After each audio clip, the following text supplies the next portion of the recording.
Talvez nesses primeiros anos de consultoria como independente, eu tenho feito bastante viagem, no sentido de conhecer os diversos cenários, para daí poder estabelecer aonde eu posso ser mais útil. Eu acho que sempre a minha pergunta é: onde eu posso estar sendo mais útil?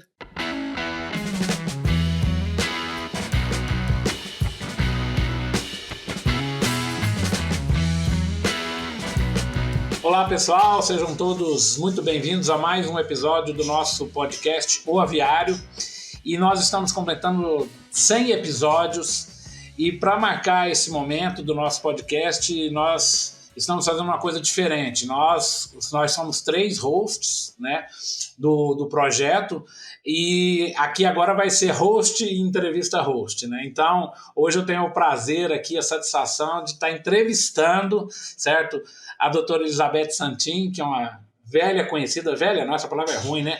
Que é uma conhecida de muitos e muitos tempos, uma pessoa muito querida, que tem uma trajetória, né, na avicultura muito legal, que eu quero contar um pouquinho dessa história da professora Elizabeth aqui, dividir com vocês um pouquinho de gotas, né, dessa trajetória linda que a professora tem, que a doutora Elizabeth tem.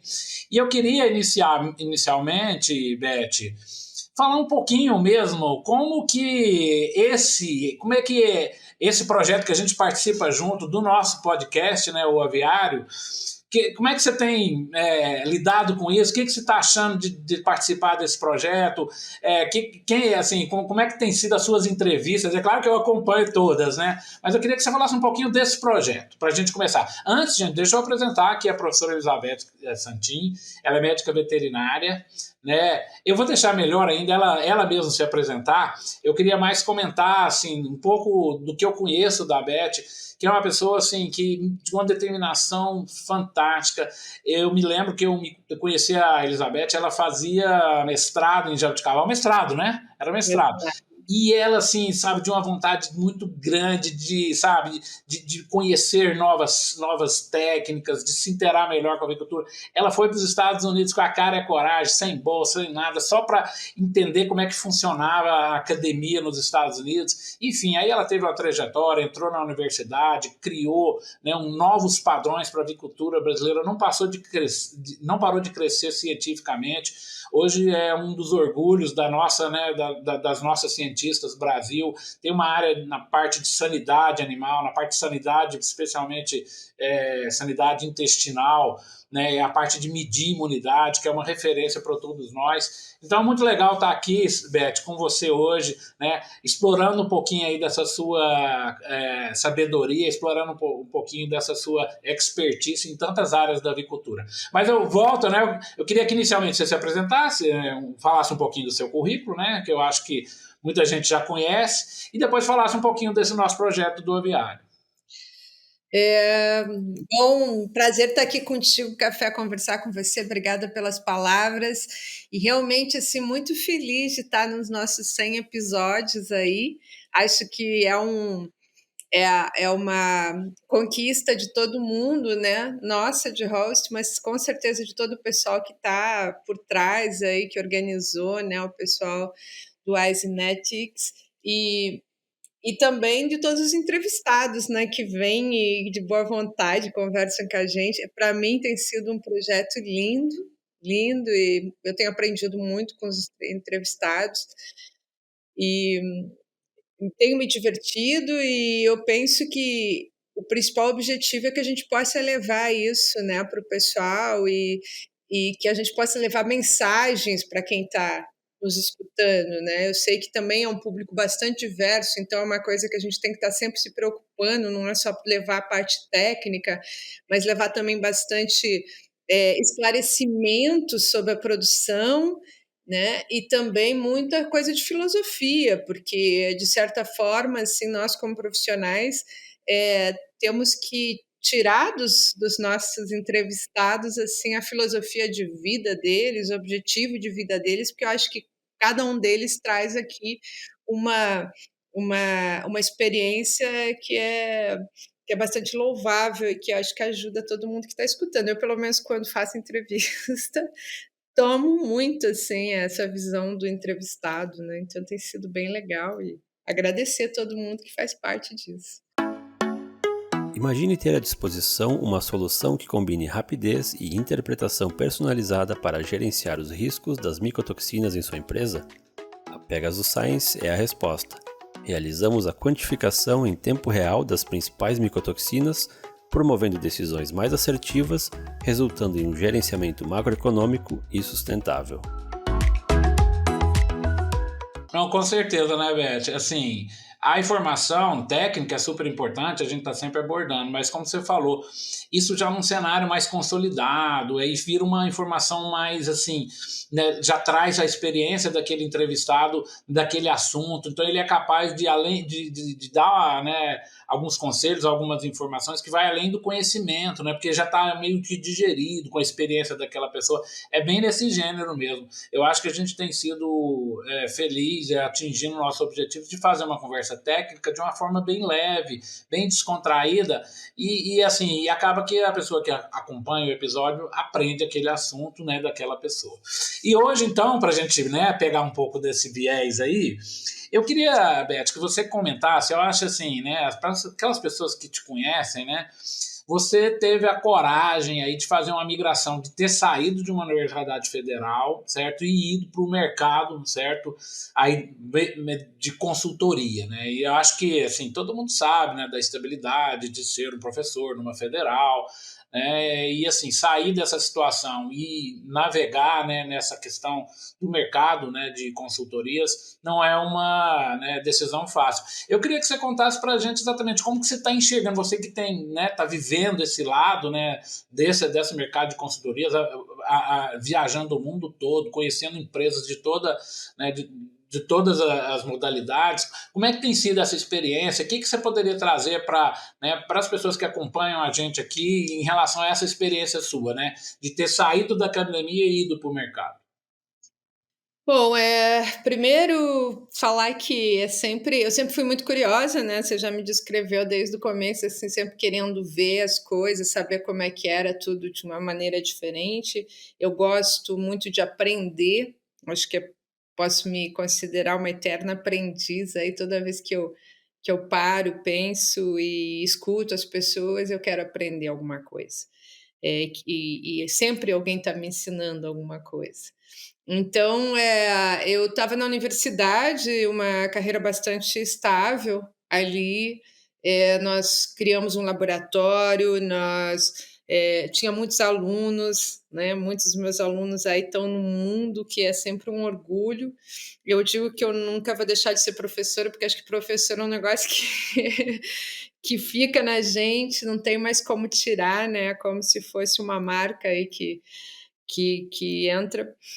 Mas eu saí da universidade porque, de certa forma, ela me limitava em vários aspectos, no sentido de que, se você for considerar o tempo que você sai da universidade, aí você dá consultoria, aí você viaja, no final eu não conseguia mais me sentir nem de um lado nem do outro, né? Eu acabava ficando correndo para cima e para baixo e não estava me sentindo muito produtiva nesse sentido, né? Os alunos também mudam bastante. Eu acho que a nova geração ela busca uma inovação que a universidade não estava preparada, sabe? Pelo menos na minha visão, assim, os alunos hoje já vêm com. Talvez se eu tivesse passado Covid na universidade ia ser diferente, Café, porque hoje a gente pode usar muito mais alternativas que na época não se podia, né? Ou se tinha bastante preconceito de usar aulas online, essas coisas todas. Então eu ficava assim bastante incompatível com sabe, para mim como pessoa estava sendo bastante difícil. Eu confesso também que a universidade pública ela tem muitas regras aí que não são muito adequadas para quem interage com a indústria. Então no final eu estava assim com uma sem saber muito bem o que era o ético e não ético, porque a legislação é bastante confusa em relação a isso. E aí eu tive oportunidade, eu tive convite para ir sair da universidade de uma forma bastante segura, né? Que eu fui trabalhar numa empresa como a R&D, trabalhei na EGF, tive essa oportunidade de ir lá, que foi bem legal.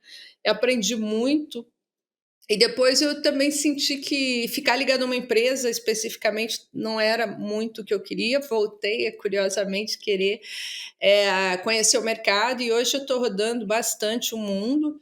Talvez nesses primeiros anos de consultoria como independente eu tenho feito bastante viagem no sentido de conhecer os diversos cenários para daí poder estabelecer aonde eu posso ser mais útil. Eu acho que sempre a minha pergunta é onde eu posso estar sendo mais útil, sabe? Então a minha decisão de sair foi pensando que eu ia ser mais útil fora, e é isso que eu tenho feito, tenho tentado buscar e aprender sobre as diferentes indústrias. As indústrias, apesar da indústria de avicultura ela ser globalizada e muitos conceitos poderem ser iguais, né?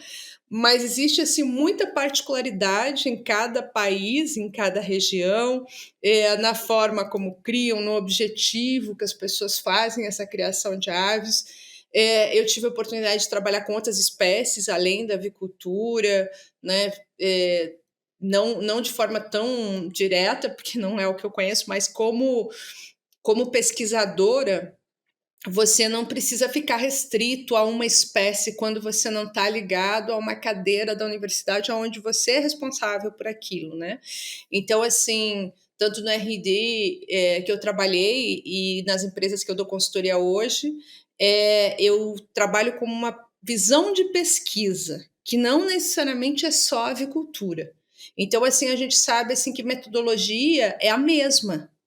Não importa se você está na avicultura, se você está na ruminantes ou se você está fazendo um trabalho até com plantas, porque como às vezes eu faço alguns trabalhos de sustentabilidade que envolve solo, que envolve grãos, ingredientes, você começa a ver assim que desenho, aquela visão estatística, aquela visão de delineamento experimental que você tem que ter, a visão de ética, a visão de isso é igual para todas as espécies, e é isso que o mercado tem me demandado. Tanto assim que eu faço muita coisa na avicultura, obviamente, que é minha casa, é onde eu me sei mais, mas eu tenho também muita demanda para auxiliar em outras áreas, né, com uma visão mais ampla de uma cientista que pode, eu gosto muito de usar a palavra cientista independente, né, porque uma vez eu vi o Dr. Lovelock, que se autodenominava cientista independente, eu disse assim, um dia eu quero ser cientista independente, então hoje eu gosto dessa palavra de cientista independente, porque o que é ser independente? É você ter aquilo muito livre de pensamento, sem estar ligado, eu só trabalho com aves, não, de estar realmente muito aberto para essa visão mais globalizada e holística da ciência, que é o que integra os princípios da sustentabilidade, que é uma área que eu tenho trabalhado bastante também. Ô, Beth, assim, quando você estava na universidade, você já tinha, né, uma excelente relação com a iniciativa privada, né? Você já era demandada, né, por empresas privadas para parcerias, exatamente lá ali na pesquisa científica. Até que ponto isso te assim ajudou nessa nova fase? E que mensagem você deixaria? E eu acho que a avicultura ela é muito pródica nisso. Assim, as empresas topam muito, várias parcerias, elas são muito abertas, né, esse tipo de parceria entre universidade e empresa. Então são duas perguntas. Como que isso te ajudou? Como que isso forjou você como pesquisadora? Porque obviamente que quando a empresa te demanda uma pesquisa, ela tem um interesse industrial, comercial, e você tem um interesse científico. Então a gente tem que estar naquela, né, ciranda ali de casar os dois interesses, o acadêmico e muitas vezes o empresarial. E você fazia esse trabalho. Então, como isso te ajudou e essa questão, né, de assim, que mensagem a gente poderia dar para as pessoas que estão começando agora na pesquisa científica? Aí eu estou falando especificamente de avicultura, vamos dizer, que caminho que você acha que eles têm que trilhar para fazer a parceria, para chamar esses parceiros? Então, olha só, como a vida foi muito boa para mim, mas assim, eu sempre digo que você tem sorte quando está no lugar certo, na hora certa e preparado. Isso é o primeiro ponto, assim, porque às vezes as pessoas olham de fora, né, café e dizem assim, ah, que legal, o café tem muita sorte, ele tá... E na verdade, assim, todo mundo esquece de todo o trabalho que você fez para chegar onde você está. Então, por exemplo, assim, quando eu fiz mestrado, eu fiz uma pesquisa e eu publiquei no Poultry Science, na época, e uma empresa viu essa pesquisa e me chamou. Eu já estava assim terminando o doutorado, porque até que foi publicado já estava no final do meu doutorado, e me chamou e disse assim: "Ah, eu vi que você fez essa pesquisa aqui, eu queria que você apresentasse essa pesquisa para alguns dos nossos clientes, para falar, eu fiz com micotoxina, para falar como é que funciona e não sei o quê". E aí eu disse assim: "Tá bom, eu vou". Ele falou: "Não, mas não é aqui, é na Irlanda". E eu, assim, com o meu parco inglês, disse assim: "Eu vou", mas quando eu desliguei o telefone eu tremia, né, então eu disse assim: "Meu, como é que eu vou agora?". E aí, claro, eu me preparei, ficava dias lendo e decorando aquilo para poder fazer aquela apresentação. E depois disso eu comecei a fazer consultoria para essa empresa, que é a Altec, e trabalhando muito assim com o Dr. Lyons mesmo, porque eu viajava bastante direto com ele naquela época, e eu aprendi muito sobre essa parte de interação da indústria, porque eu falo assim abertamente do Dr. Lyons, porque ele era uma pessoa que estimulava muito essa relação da indústria com a universidade, ele buscava os pesquisadores nas universidades para tentar demonstrar a eficiência dos produtos que eles desenvolviam, enfim. Então, quando eu entrei na universidade como professora, na verdade, Café, eu já tinha rodado muito o mundo fazendo, na verdade, o que eu estou fazendo hoje, talvez, né, numa outra situação, com menos experiência, e eu vi que esse mundo já existia. Então, quando eu entrei na universidade, eu já fui sabendo que existia essa interação de indústria, era super importante. E também lá, da onde eu estudei, Santa Maria, depois fiz algumas coisas ali na URGS, né? O PENS já tinha muito essa visão de interação com a indústria. Então, assim, foi uma coisa que eu já cresci tendo, não, ó, tem que interagir com a indústria, não pode ficar só dentro da universidade. E aí, assim, quando eu entrei como professora, eu já tinha relações com várias empresas e já comecei a imaginar sem recurso. Entrei na universidade, café, me deram, já tinha computador normal e eu ganhei um computador daqueles verdes, sabe, que tinha as letrinhas. Então, eu disse assim, como é que eu vou sobreviver com isso? Então, eu já imaginei que eu tinha que trabalhar muito e, na verdade, eu tinha muito recurso da indústria, quase nada vinha, assim, de recurso... público, né, como CAP, CNPq, eu tinha sempre alguma coisinha disso, mas era muito pouco perto de tudo, de todo o potencial. Eu construí um prédio dentro da universidade utilizando o recurso da indústria. Então, assim, esse dinamismo com a indústria me forçava muita coisa. Primeiro, assim, tanto eu como os meus alunos, né, e eu tive a sorte de ter bons alunos que estão aí no mundo inteiro em, em posições, né, bem de decisão, né, não só no Brasil, mas mundialmente, é, a indústria ela não te permite que você diga assim, ah, não deu certo, agora eu vou te entregar daqui 2 anos. Você tem que entregar, assim, se eu faço um projeto, eu tenho que entregar nos 6 meses, 1 ano. Claro que as coisas não, às vezes não acontecem, você tem que atrasar, mas sempre com justificativa e de forma muito séria e muito ética. E eu tinha que transmitir isso para os meus alunos, mas também é um desafio, porque você está o tempo inteiro tendo que. Você está sendo. Enquanto, por exemplo, você faz um doutorado, você defende a tua tese uma vez, quando você está com um professor ligado à indústria, você defende a tua tese todo dia, praticamente, porque todo dia tem uma indústria ali, seja ela de aditivo, que você está fazendo algum teste, ou a indústria que está produzindo frango, ou os próprios consumidores, né, que são a sociedade em si, ela está o tempo inteiro, né, te monitorando. E isso, para mim, assim, foi um desafio, mas um desafio tão bom, porque fez com que eu conseguisse desenvolver, junto com os meus alunos, essa visão mais mais prática da pesquisa. Então, me ajudou bastante e tem me ajudado até hoje, porque a partir disso, tudo ficou muito mais fácil, né? Eu acho que, né, eu queria reforçar esse exemplo que você está dando aí, né? Quer dizer, essa interação entre, né, a universidade, o pesquisador, que como você falou, é um leão por dia mesmo. Você está fazendo, né, um contrato com uma empresa particular, mas a sua estrutura é toda pública, não é simples, né? Você falou aí da parte aí da burocracia.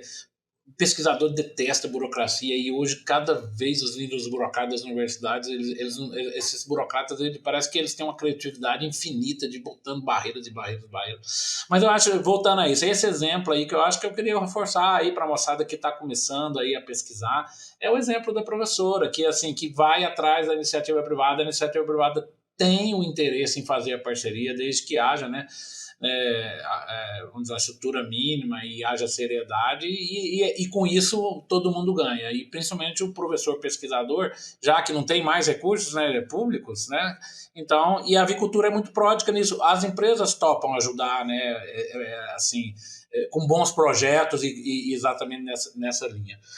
Mas eu queria também aproveitar justamente essa seara aí dessa, né, enfim, dessa relação universidade, certo, e empresa. Como que você exatamente enxerga isso? Aí pensando em mercado mesmo, assim, hoje, um consultor, que, né, seja ligado à universidade, como é que é esse mercado de consultoria? Como é que essa interação exige? Como é que o pesquisador, né, a pesquisadora Elizabeth Santini, que tem um conhecimento enorme, né, quando ela é chamada, você já deu uma dica aí, né? Você pergunta em que eu posso ser útil, mas como é que isso na prática acaba acontecendo em termos assim dessa relação entre a pesquisadora, a consultora, certo, e o mercado como um todo? Primeiro ponto, você tem que ser útil. Então, a informação que você tem que estar levando, ela tem que ter uma aplicabilidade bastante clara. Então, a busca de conhecimento aplicado é fundamental. Às vezes, assim, eu sempre digo, né, não é uma frase minha, é uma frase do Carl Sagan, que ele diz assim que saber muito não te torna inteligente, torna inteligente a forma como você aplica ela. Então, às vezes, na universidade, a gente aprende assim a ler paper e saber um monte de coisa e repetir coisas. E aí se diz, não, mas como é que faz isso na prática? E aí você se embanana, não sabe. E aí, assim, o que o consultor ele tem que ter? Ele, normalmente, assim, no meu caso, eu sou bastante científica, não sou... Se você me perguntar, você vai lá e vai falar como é que faz o manejo? Não, porque não é esse o meu... Não foi daí que eu vim, né? Eu não estava lá no campo. Então, assim, você pode ter um consultor que foi a vida inteira dedicado a uma empresa que era, digamos assim, um especialista de manejo. Ele, quando ele quer ser consultor, ele não pode ficar dizendo assim: ah, agora eu vou oferecer meu serviço de desenho experimental. Entendeu? Porque o cara é especialista naquela parte de manejo. E as indústrias têm todas essas necessidades, porque eles têm os profissionais deles, mas a demanda é tão grande que às vezes eles mesmos estão assoberbados de coisa. E tem uma outra situação, quando você está dentro do negócio, às vezes você não consegue observar o que tem o problema. Então, o consultor ele tem que vir com uma mente bastante aberta, no sentido de ele vir buscar problemas, observar, né? Primeiro observar, ver o que poderia ser melhorado, mas também tomar muito cuidado como é que ele vai falar que aquilo tem que ser melhorado, porque tem pessoas ali que ficaram a vida inteira fazendo aquilo. Então, isso é um desafio. No meu caso, eu vou... como eu disse assim, eu não sou especialista em manejo, mas se eu entrar, como esses dias assim, eu entrei numa granja de frango e estavam com problema de saúde intestinal. Aí estão com problema de saúde intestinal, eu entrei lá, você mal conseguia respirar dentro da granja, sabe? Eram 10 da manhã e ainda as cortinas eram numa região de galpões abertos, as cortinas fechadas, escuro, né? Com frangos ali de 21 dias. Eu disse, o que é isso aqui? Então não tem saúde intestinal que vá ser boa quando você não tem uma boa ventilação, quando você não tem luz a essa hora, quer dizer assim, as luzes artificiais se apagaram às 6 da manhã e está às 10 ainda com a cortina levantada, né? Então, assim, eu não sou especialista em manejo, mas fisiologicamente eu sei que isso não pode ser. Então, aí você começa a dar informações que para eles começa a ser natural. Assim, o cara entra e ele acha que aquilo é natural. Não, porque estava um pouco frio, eles levantaram um pouco as cortinas. Então, assim, você vai tentando aplicar o meu conhecimento fisiológico e de patologia naquela prática que você está vendo. E você tem que interagir, assim, eu acho que a primeira coisa, o consultor, ele não é Deus, ele não vai chegar lá e saber e resolver tudo, mas ele vai vir como uma ferramenta auxiliar aos profissionais que já estão lá. E eu acho que esse é o grande ponto. E no final, você acaba aprendendo, sabe? Então, depois que passa todo, você conversa com todo mundo e você aprende mais uma coisa para a próxima consultoria. Então, assim, é um aprendizagem contínua. Não é só ler paper, mas é saber aplicar aquele paper, aplicar aquele conceito de fisiologia, de patologia, naquilo que você é bom com a prática e faz de você uma pessoa útil e o mercado te busca. E depois que você acerta uma vez e duas vezes, é aquela conversa, tanto o que é bom corre rápido e o que é ruim corre rápido também. Daí o pessoal já vai te conhecendo, sabendo do teu trabalho, e isso vai acontecendo de forma bem natural. Não tem Nossa, muito. que legal, Beth. Nossa, eu acho, gente, uma aula aí sobre exatamente como, né, trazer o cientista para esse lado de consultoria. Muito legal, parabéns mesmo. Bom, eu agora, ainda a gente tem um tempinho, né? Eu queria entrar um pouco na coisa mais técnica mesmo, aproveitando o seu conhecimento aí, que vasto aí na área de saúde intestinal. E assim, é claro, sem entrar em muitos detalhes, Beth, eu queria que você desse aí um panorama geral de como você né, como você acabou de falar, e você conhece os papers, você fez muitos trabalhos nessa área e está andando no mundo entendendo como que são esses desafios do dia a dia aí para a gente tentar melhorar a saúde intestinal, um assunto sempre muito palpitante, né? Todo mundo querendo acertar isso aí, afinal de contas, o intestino é a porta de entrada, né, para o ganho de peso, para a conversão alimentar e para a saúde de uma maneira geral. Se você desse uma pincelada aí sobre essa questão da saúde intestinal, como que você, em conceitos gerais, sem entrar muito em detalhe, e com a sua experiência aí em relação a isso. Tenho certeza que você é muito demandado em relação a isso, né? Provavelmente muitos clientes te procuram exatamente querendo, né, melhorar a saúde intestinal. Enfim, é um assunto que eu sei que não é para 10 minutos, que é o que a gente tem aqui, mas só como linhas gerais, até para as pessoas se posicionarem um pouco, até porque tem algumas coisas aí no mercado que de repente estão mal colocadas, enfim, no geral. Eu penso como você, a saúde intestinal tem todo esse valor, mas quando eu comecei a falar em saúde intestinal, né, Café, lá no começo, a gente estava lá em Jabuticabal, e eu era a parte de saúde, vocês eram a parte de nutrição, então a gente se falava assim, mas parecia que era separado naquela época, não tinha tanta interação. Depois, quando começou a se dar mais valor para a saúde intestinal, ocorreu uma convergência entre a nutrição e a saúde, né? E isso foi ficando muito mais fácil e trouxe uma vantagem enorme para a produção avícola mundial, né? Essa questão de você fazer essa conexão de saúde com saúde intestinal com nutrição. Hoje, Café, eu vou te dizer que a situação continua dessa maneira, só que agora a gente vai agregar um outro sistema dentro disso, para a gente lembrar que, por mais que a gente às vezes aprenda que na avicultura são fracionados, né? Tem nutrição, tem produção e tem saúde, hoje eu vou agregar um outro sistema que é o sistema respiratório. Hoje, o problema do sistema respiratório ele vem muito forte pela questão da influenza aviária que é geral, mas a gente tem que lembrar que em aves, para quem está em casa, para quem é da área ou para quem não é da área, é lembrar assim, que, ao contrário dos mamíferos, nas aves, o sistema respiratório é um sistema aberto e integrado. O que significa aberto? Ele tem os sacos aéreos que interagem com o intestino, que interagem com o trato reprodutivo, que interagem com o sistema renal.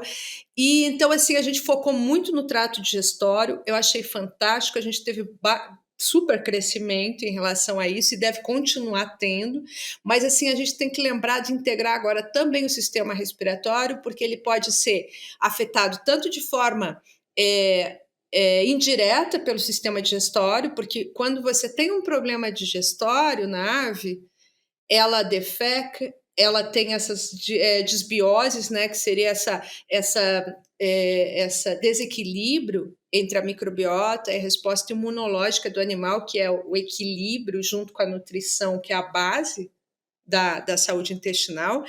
Mas essa microbiota alterada, ela ficando na cama, ela ficando no ar, ela volta também pelo sistema respiratório, porque a ave fica fechadinha ali. Então, assim, um problema digestório, daqui umas semanas pode se transformar num super problema respiratório. E hoje, com os desafios respiratórios que a gente está tendo, né? Influenza rodando por aí, mas também nós temos novas variantes de bronquite no mundo inteiro que estão aparecendo, que tem, no caso das bronquites, elas podem ter algumas que têm uma relação direta com o intestino, que tem replicação intestinal.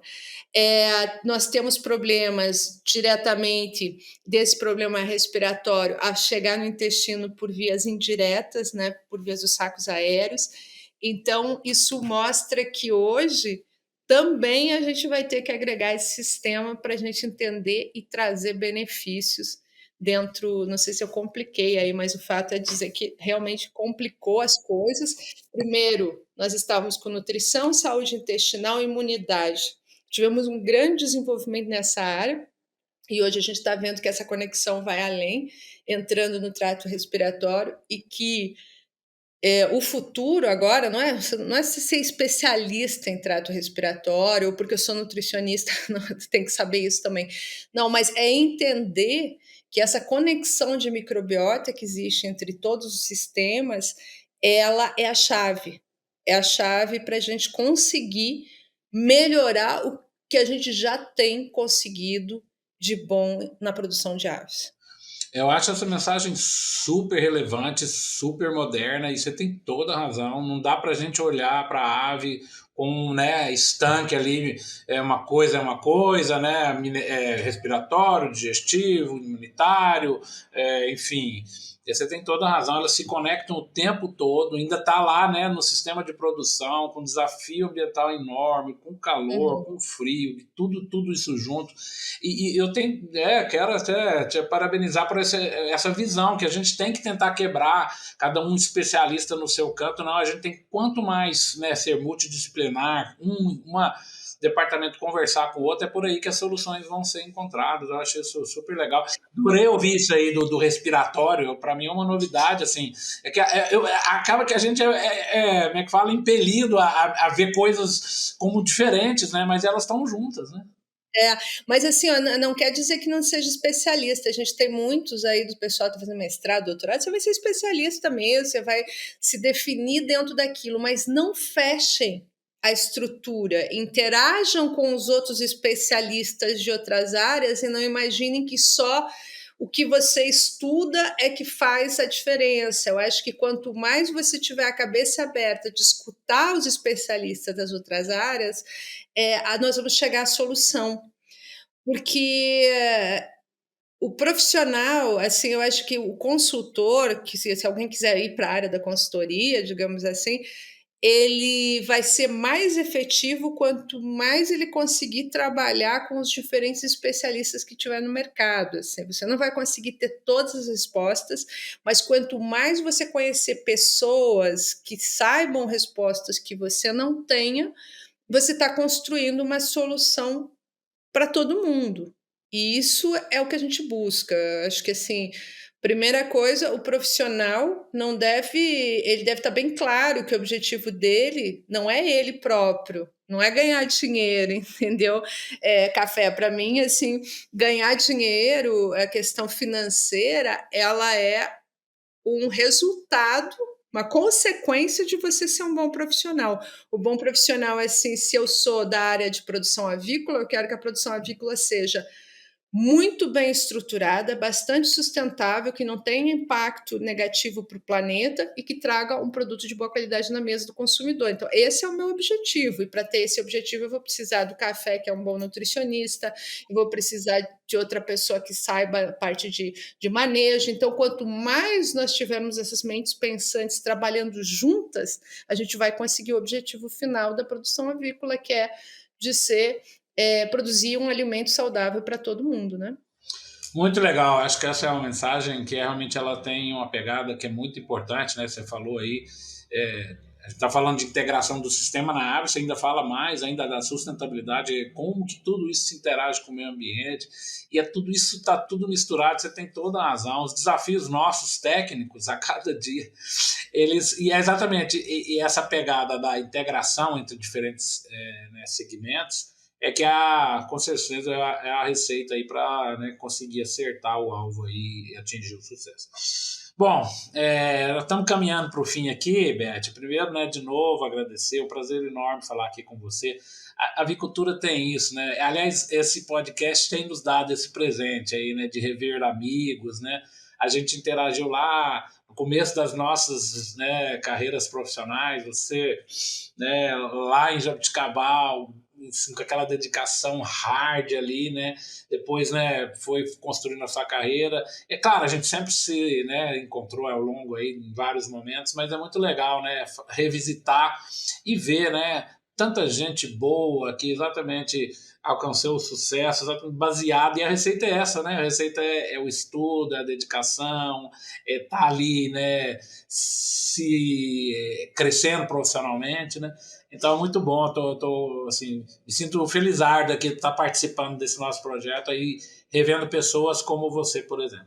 Para terminar, Beth, eu queria exatamente que você deixasse uma mensagem aí, pensando até nas pessoas que estão começando, que estão revendo, revisitando as suas, né, prioridades profissionais. Eu queria que você falasse de como que você enxerga um profissional de sucesso. Essa pergunta eu tenho feito para vários entrevistados e eu acho uma oportunidade boa, né, da gente pegar na experiência de cada um como que ele enxerga um profissional de sucesso.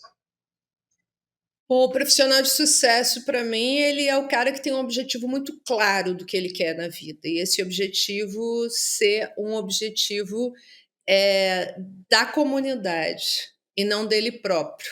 Então, como eu falei assim, se eu sou da avicultura, eu quero que a avicultura seja sustentável, que ela traga produtos de qualidade para a mesa do consumidor. É diferente de eu dizer assim, eu quero ser uma boa veterinária. Sabe? Eu tenho um objetivo claro dentro da minha profissão. Se eu vou ser um dentista, eu quero promover que os meus pacientes tenham a melhor saúde bucal.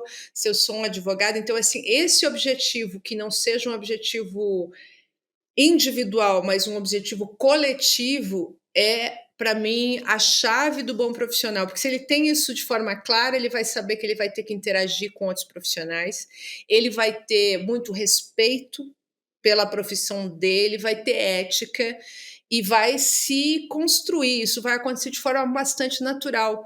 Então, para mim, o profissional de sucesso é aquele que tem um objetivo claro e coletivo do trabalho que ele quer deixar para a sociedade. Bom, gente, então chegamos ao final desse episódio. Eu queria de novo agradecer a doutora, a professora Elizabeth, consultora, né? Elizabeth Santin, com tanta mensagem legal, com tanta assim, né, dividindo aqui com a gente a experiência dela profissional, a expertise dela, a inteligência dela aqui com a gente. Beth, muito obrigado, né? Um prazer muito grande estar fazendo esse projeto junto com você, né? Muito legal, a admiração que eu tenho por você. E eu deixo, certo, as palavras finais para você. Obrigado e a palavra é sua. Muito obrigada a vocês, obrigada a todos que acompanharam o Aviário aí nesses 100 episódios. Esperamos chegar pronto aí a mais 200 mil episódios e que o nosso objetivo seja claro no sentido de trazer mais informação em prol de uma avicultura que se desenvolva dentro dos preceitos de sustentabilidade, né, bem-estar do animal, do ser humano, do planeta. Então, muito obrigada a todo mundo aí que nos acompanha e que faz parte do Aviário, como quem ouve, quem faz, né? Café, obrigada a você, obrigada a todos por esse projeto.